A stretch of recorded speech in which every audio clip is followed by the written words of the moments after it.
There we go. I got it. Okay. Well, thank you. Thank you all for showing up here in person. I really, really appreciate it. Thank you to everybody that's online.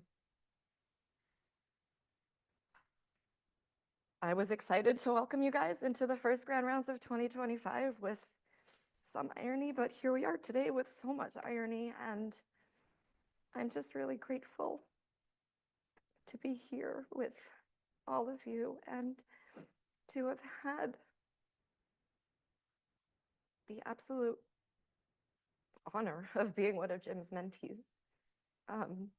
Jim is, as you heard, a huge part of how I got into this. Jim is the person that told me that the phrase is advanced care planning, not advanced care planning. And that simple, kind thing that he told me, like, you know, off to the side when no one was looking, is exactly the kind of person that Jim was, and why I and so many other people are going to miss him so much.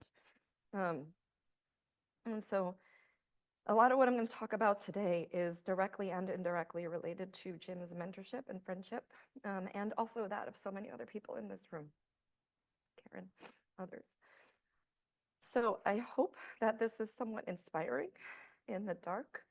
And yeah, so I'll talk to you guys today about how we might be able to leverage resilience for better psychosocial health, and I'll set that in adult congenital heart disease. Start the talk specifically by saying thank you. I speak today as the recipient of the Grace Marie Kaler Award, and I came to this presentation with gratitude for her and her work at the University of Washington, and I was honored to have gotten this recognition this year. So hopefully, again, going back to the idea of being an incredible teacher and a person who truly cares for the patients that we serve. That's how we center this talk. I have no relevant disclosures. So these are the objectives for my talk today. I'll briefly describe some of the challenges to psychosocial health in adult congenital heart disease, which many of you know in general, whether you take care of these guys or not. And then I'll define resilience and how it can support psychosocial health in general, and then dive a little further into discussing some of the work from myself and others about resilience in adult congenital heart disease. And I'll start by talking about two patients that we might see back-to-back in ECHD clinic that increasingly you might be taking care of at the same time on Card A, which is wild in and of itself. And if you know, you've met any of our patients, you know that they can be really heterogeneous. And usually we think about anatomic lesion severity as one of the major driving factors for that. But there's so much more. There's hemodynamic impact, there's disability, there's life expectancy, there's everything else that has happened to them as a person beyond their anatomic congenital heart disease diagnosis. And so here's an example of Jem and Alex. Both of them have tetralogy of Fallot. Both of them had intracardiac surgical repair at 6 months of age. Both of them had surgical pulmonary valve replacements as teenagers. And now in their 30s, they're walking around as adults with NYHA class 2 symptoms. But Jem is a successful business administrator, super involved in his community. Everyone knows him as Mr. Positivity.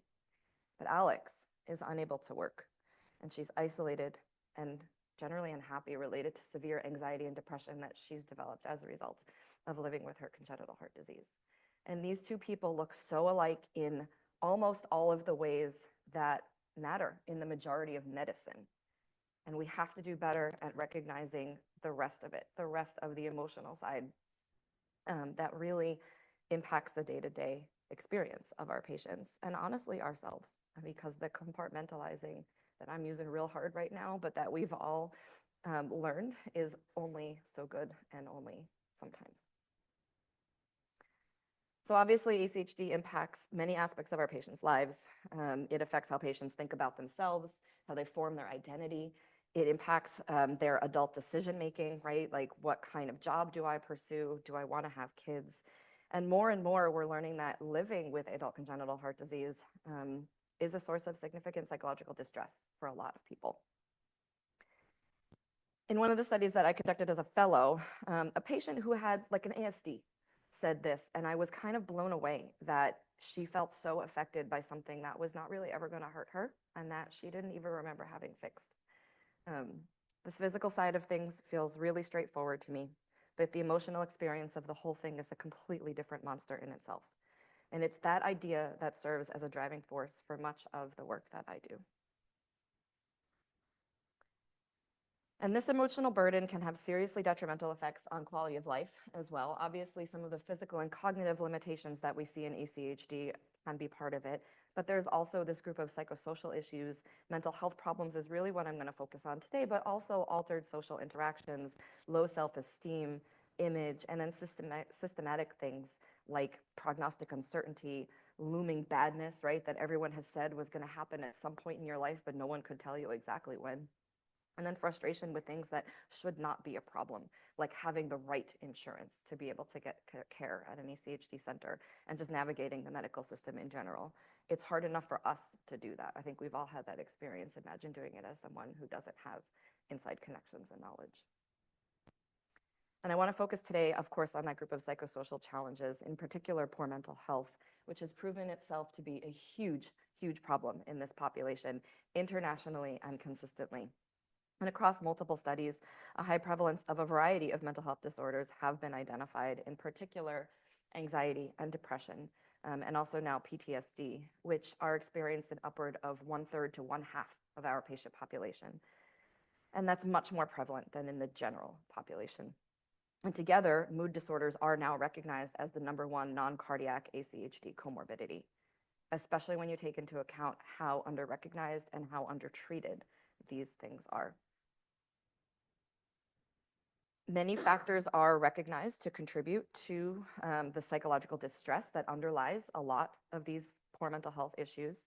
Among these, we think, are younger age, female sex, poor functional status, NYHA class that's advanced, medical uncertainty, not really knowing what's going to come and always looking over your shoulder, not feeling well enough mentally or physically to carry a job, to go to school. Substance use disorders are being more and more recognized as well. And not having meaningful social relationships. And then on top of that, we also now recognize the impact of environmental and economic effects, raising the importance of the social determinants of health in this as well. And to make matters worse, this is not a one-way relationship. Patients can get caught in a vicious cycle where these factors cause distress, and then that causes worsening of the factors. For example, a person experiencing severe loneliness might have such distress that they're unable to work, which then worsens their economic situation, and it just keeps going. And we care about this because of something we all know, and that is that poor mental health leads to adverse outcomes. Things like less health-promoting behaviors, worse medical adherence, more healthcare resource use, increased healthcare costs. Some of those things are more important to some people than others, but worse physical medical outcomes, and I think most importantly, impaired quality of life. In ACHD, the magnitude of this problem is only projected to grow as our patients continue to live longer and experience repeat hospitalizations and interventions. And it is for this reason that 2 of the top 10 national priorities for ACHD research include elucidating the impacts of living with ACHD on mental health and quality of life, and how can these be improved through intervention. About a decade ago, even before these mental health specific concerns were really appreciated, the question was asked whether palliative care could be used to help improve quality of life in this group of patients.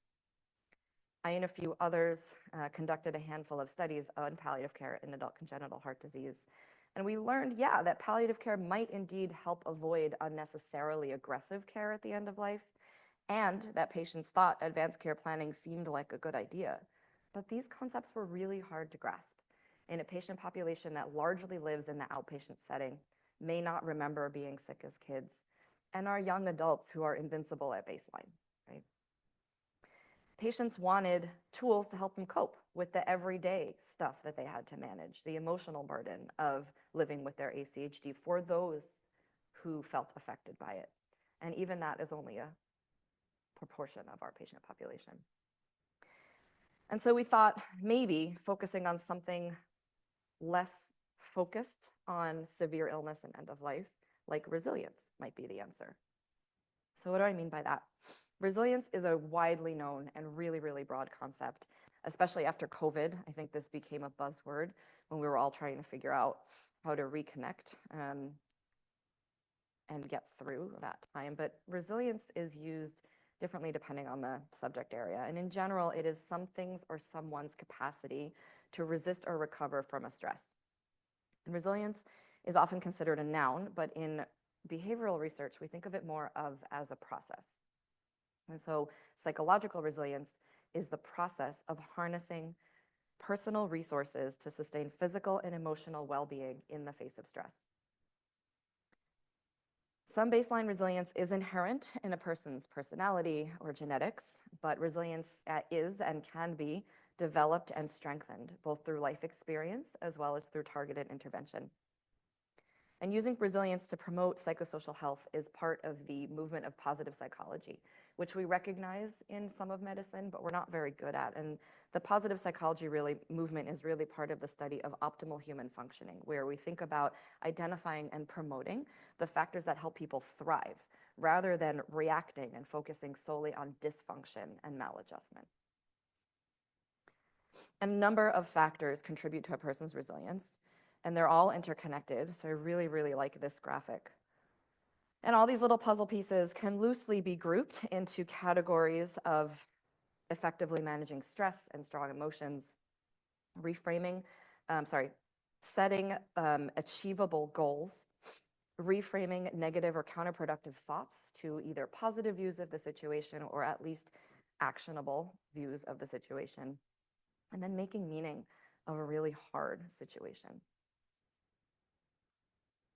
And a person goes through 3 overlapping phases of resilience when they're facing a challenge. The first and arguably most important is just getting through whatever that challenge is, surviving it. But then having survived that initial exposure, a person can begin to harness the resources that they have either within them or around them to move forward. And eventually, hopefully, they're able to look back on that experience, having learned from that experience. And through this process, resilience grows. So someone who's never had a hardship in life, someone who's never had a challenge, doesn't have very strong resilience because they don't need it. And only through living life can we really develop the resilience that we need to move forward. Areas of overlap between these phases really represent that process of building resilience. And these are assessing ourselves and how we feel about a situation, appraising the situation, how bad is it, and building identity and purpose as a result of having this experience. And then harnessing resources, which is the part between getting through and looking back, means calling on those resources to do the thing. And these resources, we think, seem relatively universal. And we think they fall into one of 3 categories. I like the word buckets. The first is this internal bucket, which are things that are personality traits or learned skills that a person carries within them. And examples of these are knowing how to set achievable goals, successfully managing stress. The second is external, which is really the support around you, from the people around you and who provides it. And the third is this existential bucket, things like spirituality and purpose and meaning, making meaning of a difficult situation. And to what extent each of these buckets works for a person depends on the individual situation, who they are in that moment, and to some extent, cultural and societal influences as well. So putting it all together, don't mind my messy boxes, our natural response to an event is first to appraise it. What is it? Is it good? Is it bad? Is it challenging? Is it dangerous? And then we automatically initiate a coping response.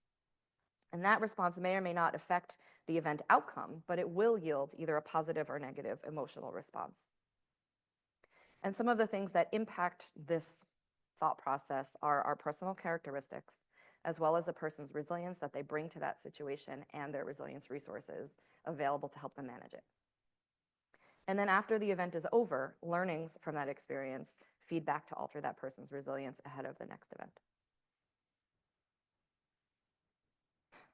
So what do we know about resilience in adult congenital heart disease? When I got interested in this topic in about 2015 or so, we had two studies.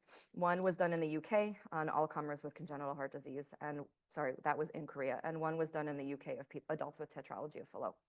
And what we saw from those two small cross-sectional studies was that we thought that people with congenital heart disease in these studies had similar or higher resilience than their non-congenital heart disease peers, and that resilience was higher if they had worse anatomic severity, with the theory being they've gone through something related to their congenital heart disease and so have developed some resilience.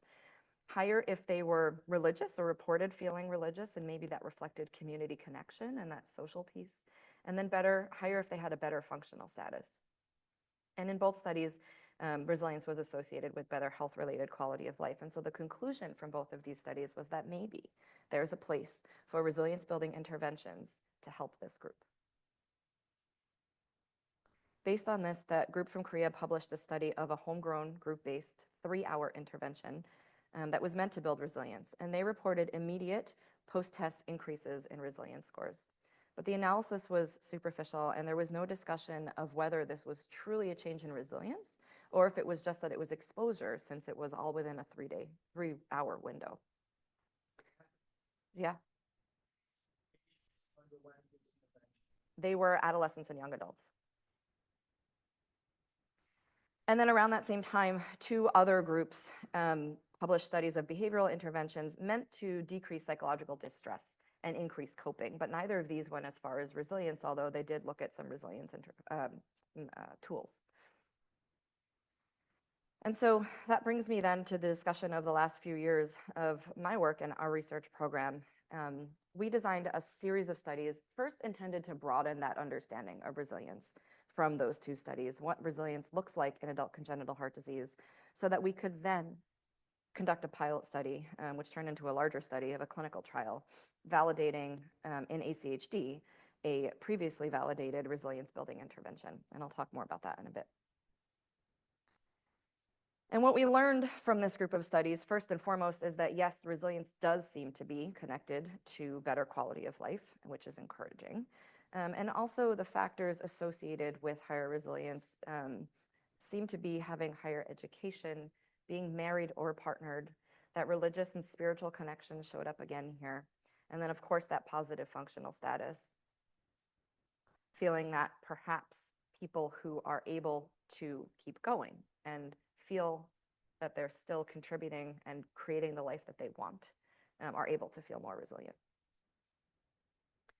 And to try and understand some of the underlying mechanisms behind these initial findings, in qualitative interviews, I love qualitative research, we asked participants about their familiarity with resilience and how it could be attributed to the way they manage their adult congenital heart disease. Just over half of the people we talked to were able to offer definitions of resilience, had heard of resilience at all. And this group had generally more severe adult congenital heart disease by both anatomy and physiology. They had higher education, as we saw earlier, and then they also had private insurance, which I thought was interesting, than the participants who could not. And they associated resilience with pushing forward despite having something, especially something that wasn't their fault, and not letting adult congenital heart disease stop them from living their best lives. My personal favorites in this tree are feeling realistic with a twist of optimism, and then this quote about mosaics. And this patient has actually become one of my favorites since this interview, which seems like a very long time ago. It's like those mosaics where you look real close. It's like a picture of Darth Vader, and then you zoom out, and it's all pictures of Darth Vader, making Darth Vader. It's finding the strength in very small, mundane acts to keep you going, to find that energy, to put one step in front of the other. This is harder than I thought it was going to be. Resilience was generally thought of as a positive concept, but a few people did mention that being called resilient, especially if they didn't feel resilient, felt really invalidating, especially when it came across as negating of their painful experiences. And even though in this study, everybody talked about resilience in the sense that they gave us examples of the things that they did day to day that were resilient, so many people just didn't feel it. Like this person. And I think we can all relate to this person. If people look from the outside, I look resilient. But on the inside, if people look behind the curtain, the Wizard of Oz, there's that little man, I'm not resilient. We also saw that participants do describe developing and using a variety of resilience resources across all three of those buckets I mentioned earlier, which is great because it means our patients do seem to use some of the same resources that other people do. Even though they only really use the word resilience if we prompted them to do it. Rarely did people use the word on their own. But the resources they described were aligned with these. The most prominent internal resources they described were positivity, goal setting, and self-directed activity. And that was a big bucket of things that ranged from physical exercise to eating right to going to doctor's appointments, something that gave them control of a situation that was otherwise completely uncontrollable by them. The fact that they had this thing in the first place. One person said, if you get a good day, be happy about it. If you get a bad day, it happens. I still get up and try to keep pushing because the world's still spinning. Common external resources, of course, were those supports and encouragement found in family and friends, but really, really predominantly in other people from the adult congenital heart disease community. And we see this sometimes in chronic illness groups, but I think it's especially strong in adult congenital heart disease. We see all the time our patients asking to connect with other groups of people like them. Partially, I think, because what it means to live with congenital heart disease has changed so much in 5-year increments that we can't even take the experience of the people who are 50 now and compare that to our 20-year-olds. People who have detransposition of the great vessels are never going to have the life that a person with a mustard repair has, because now we repair these with an arterial switch. And we think that the natural history thereafter is going to be very different. And that's just one example. And then in that existential bucket, purpose came up a lot. Nurturing their children, finding careers, finding some reason to keep going, finding some reason to not let their ACHD get them down. And then closely following that, gratitude for the abilities and health that they did have and contributing to the cultivation of their own health, similar to that self-directed activity piece. And in thinking about how resilience influences coping, in these interviews, the majority of participants described secondary control coping styles.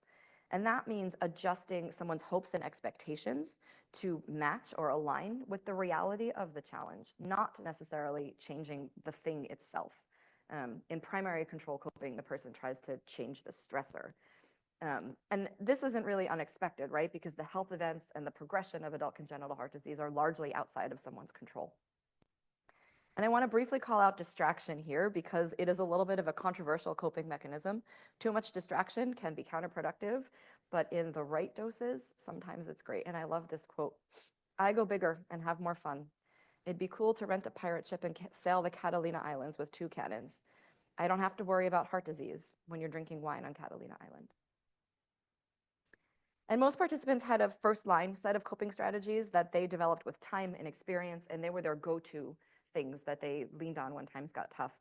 And a lot of people described having kind of backup strategies, but it was really difficult to switch to them. And I think the only reason that conversation came up is because we were doing some of this work during COVID, where restrictions and closures early in the pandemic forced patients to change the way that they coped with all of their life stress, but also their ACHD-related stress, when there really wasn't a whole lot out there on how bad this was for someone with congenital heart disease, because certainly what was being released early on about people with heart disease was not tailored to them.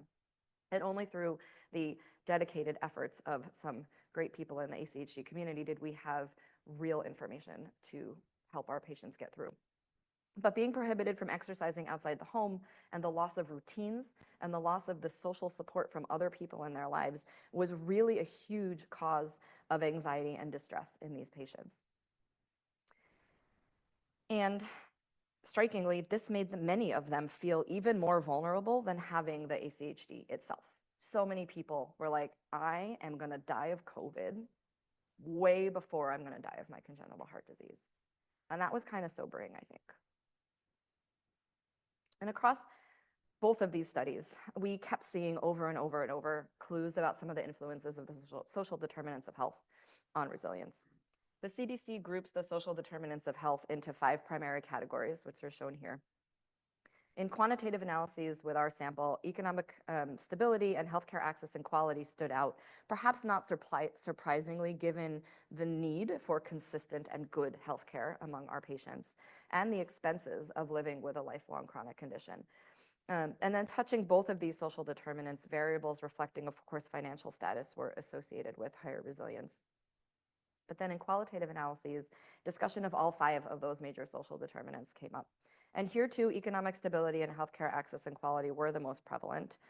One participant highlighting the difficulty in finding providers. And people talked about this a bit, but the people that were in this study were people already connected to an ACHD program. And so what came up for this group was the ancillary resources that they don't have access to because of priorities in our healthcare system. And so this person said, counseling is so hard to get into. By the time you get in with them, the stressor is past. So they're trying to help you work through something that's 3 months past. It doesn't really work that way. And another person actually highlighting something that many, many people said, my blood thinner is $600 something a month. Thank God I only have to pay $50 with insurance. It's absolutely insane and it's terrifying. And it's not hard to imagine that if someone's basic social needs can't be met, then feeling resilient can be hard, right?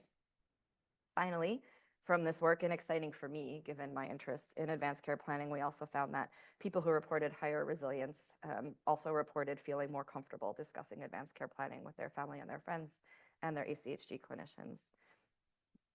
Just again, showing how this is all linked together. So having learned all this, we proceeded with and recently completed our clinical trial of PRISM, the Promoting Resilience and Stress Management Behavioral Intervention in Adult Congenital Heart Disease. PRISM is a one-on-one behavioral intervention. It's delivered by a coach with a patient in individual sessions, and then there's an app available for interim support and practice. PRISM has been shown to improve quality of life and decrease psychological distress in other young adult and chronic illness populations. And so we were hopeful that this could prove a useful tool in adult congenital heart disease as well. It was initially developed for adolescents and young adults with cancer, but it went up to age 35, and then it was subsequently shown to be effective in their parents and also some healthcare providers during the pandemic. So across 4 30 to 60-minute core sessions, PRISM teaches skills to help patients manage their stress, set goals, replace negative self-talk, and make meaning, which, if you remember, are the major concepts comprising resilience in my puzzle piece slide from before. There's also an optional advanced care planning session, which we employed given our interests. And then the intervention wraps up with a session where the person shares their experiences with a friend or family member, including their plans for practicing their new skills in the future. Now, obviously, a program like this can be applied to lots of situations, but using patient input through part of that interview study, we developed ACHD-specific examples for each module to guide the conversation, given feedback that our patients often feel that things like this are not made for them. And so in our clinical trial, we randomized outpatients with moderate or complex ACHD to either PRISM or usual care. We had them fill out baseline surveys and then a survey at 3 months, which was a month to a few weeks from their last PRISM session. And our primary goal here, because it was the first study in this population, was to evaluate feasibility and acceptability of PRISM. But we did power the study to see differences in self-perceived resilience, and we additionally explored a number of secondary domains of interest, like quality of life and psychological distress. So over 13 months, we screened almost 1,500 patients and achieved our goal of having complete data at the end for at least 30 patients in each group. Notably, over 70% of the patients that we were able to reach consented to participate in the study, and over 70% of the patients who started PRISM completed it, meeting our feasibility measures, which was exciting. But we also learned 2 important lessons here, that much of our outpatient population of interest was way too healthy to be eligible, and that approaching folks in person probably would have been more successful than reaching out by phone or email if our study team had the capacity and the resources. Overall, patients who participated in PRISM liked the content and found the intervention useful.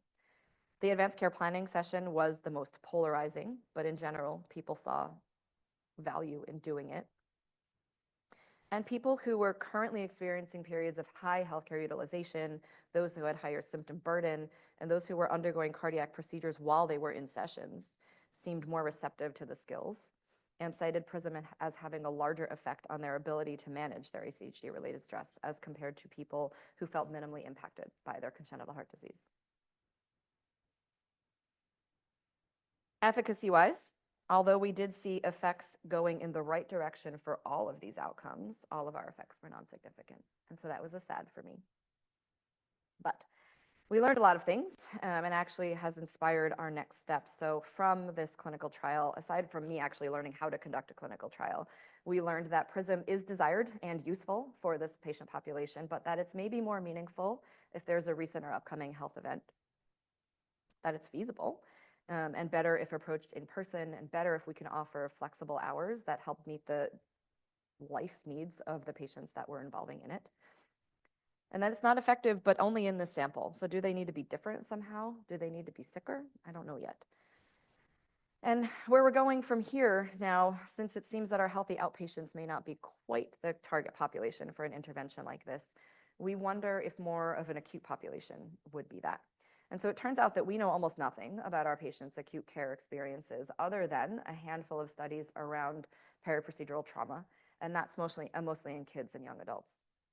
So we're planning now a multi-site study of stress and resilience surrounding acute ACHD-related cardiac events with the hope that characterizing these experiences could help us understand more about the barriers to effective coping and to provide insight into who might benefit from behavioral interventions like PRISM and when. We're also starting to see other opportunities for collaboration, which is really exciting.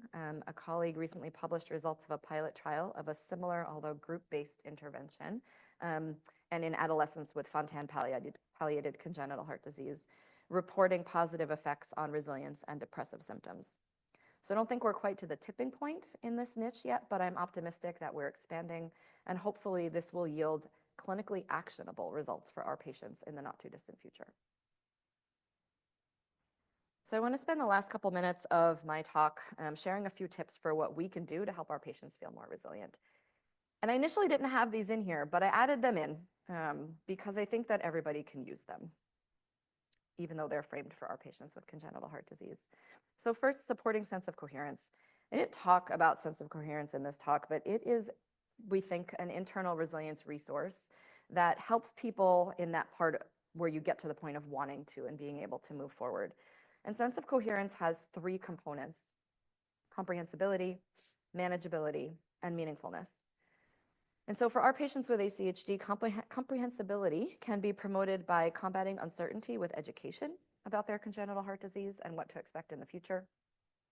Finding a balance between perceived stressors and resources is a way to promote manageability. So really important to have clinicians think about maybe connecting their patients to a therapist when needed. And finding ways to help life make sense, to promote meaningfulness, helping people get to the point where they're feeling motivated to cope. So participating in medical decision-making early, as soon as our patients are kind of mature enough and ready, bringing them into the conversation to help them feel like they have some control. And also here, things should be taken, steps should be taken to help people appreciate the little things. And I think gratitude is definitely something that gets pushed to the side, but is really, really important in the sense that even if you don't necessarily believe in gratitude practices, it forces you to stop and think about the good for a second, when as humans, we're conditioned to only think about the bad things. Other things we can do to promote resilience are discussing difficulty coping, any problems with mental health, recognizing these things are common and that they can be addressed, helping patients set actionable and achievable goals for managing their congenital heart disease.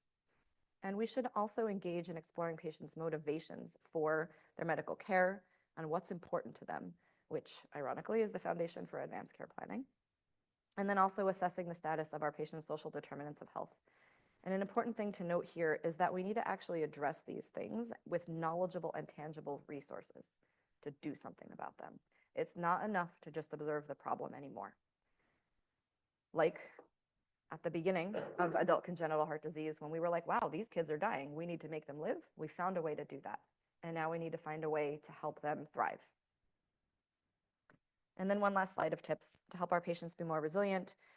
We should also promote physical activity and exercise for a variety of cardiovascular and functional, health functional status reasons. We should also encourage them to connect and build and engage with other people. And we can help them identify ways to do that. And then finally, there's that gratitude and purpose piece, which I do think is a big umbrella for all of this. So with that, I look forward to sharing additional updates as this field continues to grow. And now, at the end of this 5-year period, I'm more confident than ever that it will. And today, I hope that I've demonstrated that resilience can be leveraged to promote better mental health and quality of life, and that our patients with adult congenital heart disease do demonstrate resilience and use common resilience resources to help them manage their ACHD. And yet, there's an outstanding need to determine the best applications for this type of training in ACHD, but that we're on our way. So thank you for your attention this morning. Thank you for tuning in. Thank you to the Laughlin, and now Kaler families, and in particular, our patients who participated in this work, my incredible mentor team, and a special shout out to Jim. Thanks.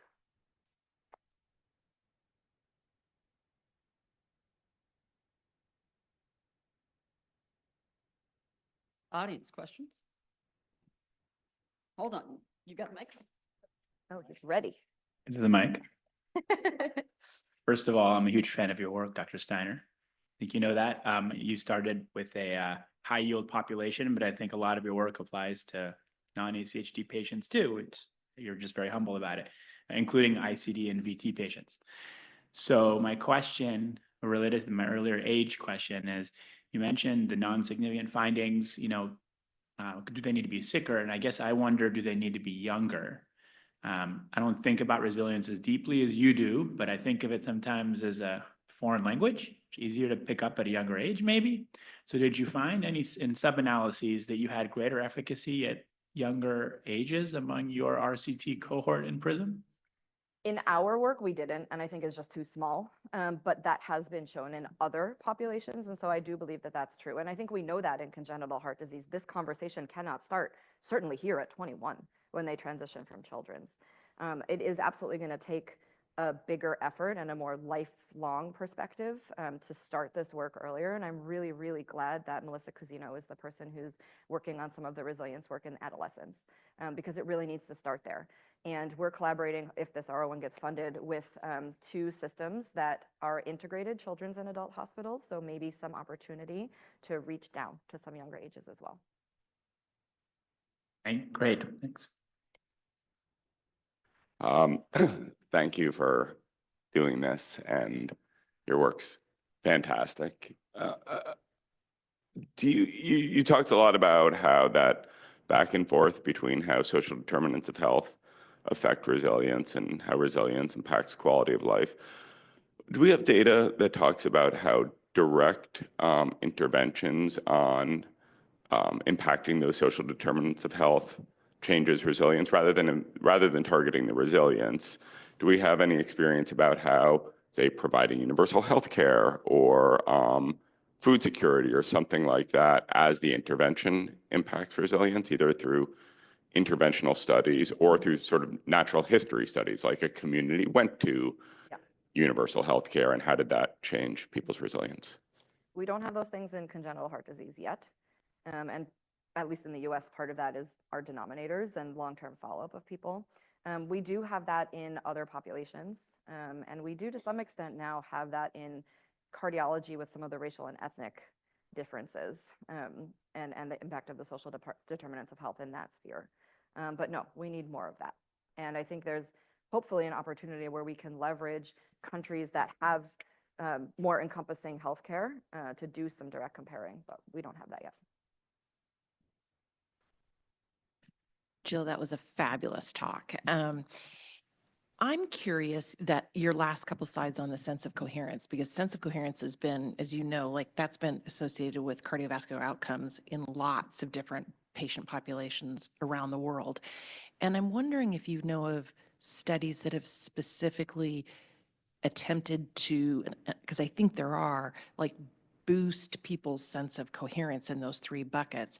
And if that might be something that you think about from an intervention standpoint in this patient population. Mm-hmm. Yeah, I I don't know of specific studies using sense of coherence, like building sense of coherence through an intervention. But I think many of the things that positive coping interventions, behavioral interventions, even some types of like psychotherapy, cognitive behavioral therapy, and certainly the resilience building interventions all use pieces of things that also co-promote those three pieces of sense of coherence. So yeah, I think it is it's also interconnected. It's really hard to tease apart so many of these concepts, but I do think that we're bringing sense of coherence along when we're moving forward positive coping and resilience.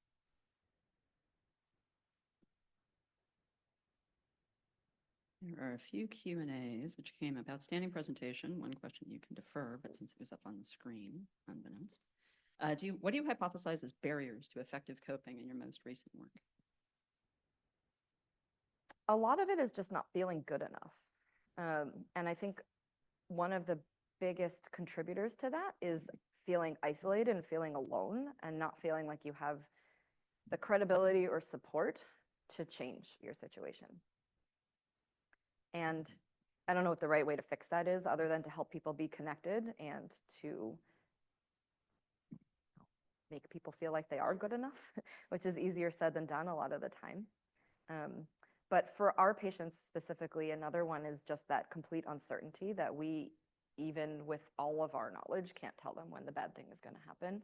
And I think the work that we are doing concurrently to come up with better interventions and to solidify some of our recommendations, including how we treat endocarditis, right? Things that seem kind of simple are going to go a long way in helping take care of some of that uncertainty and helping then people feel like they can actually grasp what their futures might look like with a little bit more clarity. Piggybacking off that, is connection between ACHD patients in a group session helpful, sort of like an AA session? Everybody I've talked to seems to think that, yes, that would be helpful. And I wish that we had the resources to do that, and maybe we will one day. As part of the clinical trial, we did hold an optional kind of one-time group conversation, just open forum. We led and closed with a breathing exercise, and then I just let them talk. And I got so much positive feedback from that. There is definitely a desire for that out there. Awesome. David Linker, excellent talk. Other than advising patients, what else can we modify in our practice to support patients? How can we improve our messaging to reduce ambiguity, confusion, and support resilience? I think we need to remember that our words matter. I think we're really good at hedging, and we're really good at kind of promoting that uncertainty. So I think it's hard because we want to engage in shared decision-making with our patients, but we need to be directive sometimes. And not necessarily in telling them what to do. I don't think that that approach is the correct one, but I think we need to help them come to a decision where they feel like we're not just like, pick one, you know? So I think that's one of them. And then the other thing is recognizing that, yeah, they're sitting in our office in front of us and we're talking about medical things, but there's so many things, like they had to find a ride here today. They had to get off of work today. They have all these other concerns. And I think we really, really, really need to do better about our social services and some of the wraparound services that exist in the pediatric and other populations that we just don't have. Sharon has appropriately popped up with, can you talk about why in the PRISM trial that ACP was found to be a polarized? I promise I've never actually said advanced. Certainly not this morning. Dear God. That ACP, I'm just going to do that from now on, was found to be polarizing. And what can palliative care do to support patients to help complete effective ACP discussions? Yeah. In PRISM, I think patients found it polarizing because the 4 core sessions are so positive. They're about happy things or things that people easily perceive, right? Everyone would agree that being able to manage your stress better or like learning a breathing thing is probably a positive thing. But for a lot of people, especially people who've never thought about advanced care planning before, who had never heard of it before, they were like, what is this awful thing? Why are we talking about me dying? Why are we talking about me being sick? This has nothing to do with everything else we've done for the last 4 weeks. And I think it's really hard to forge that link, but really important to forge that link, not only in the clinical trial, but in our clinical practice. And where, sort of like Babak brought up earlier, we need to start having conversations early about like, not only is everybody going to die, because that's kind of useless, but something's going to happen eventually, being as concrete as we can with what that's going to be. And when we think that's going to happen is one piece of it. but helping people integrate that knowledge into their decision making now and then their decision making in a couple years, and recognizing differences along the way, having those mini advanced care planning conversations early and often, I think is one thing we absolutely can do. We do not need to send someone to a specialist to talk about advanced care planning, I think, except in extreme circumstances or if we're really uncomfortable. But the majority of us can have little conversations about what things are going to look like in the future. And that's really what advanced care planning is. And it's helping our patients be informed so that they can make decisions about their healthcare that are aligned with their values. And for some people, that's just a short conversation helping them think about what their values are. And then, as far as people feeling, cardiologists feeling like they can't practice palliative care, you can. I mean, every time that we prescribe Lasix for people with heart failure, that's technically a form of palliative care. So we do it all the time. I think we just need to be more confident in our ability to do those little things and not make it this big bad monster that we have to save until people are dying in the unit. I think pillaging from Jill's work, I've started talking to patients in clinic and just saying, when they get into the what should I be expecting? And the uncertainty piece being, I don't know specifically, except you will touch the healthcare system more often than other people will. You are likely to spend time in the hospital earlier, at an earlier age than the friends around you. So the ways that you can make that less stressful is to not have all the other stressors. Have some financial security if you're able to do it. Make sure that you've got good enough health insurance. Have a social support around you so that somebody can take care of the dog or take care of the cats or take care of the kids. And just some of those pragmatic things to think about, because those are the ones they sort of have more agency on to an extent. Or if they're trying to decide between jobs now, what's your insurance? And things that aren't these scary, what if my brain isn't working? Yeah. They're the, okay, stay in my, make sure I stay connected to my social network because somebody has to water my plants. Or in my case, in my office next week, feed the hummingbirds.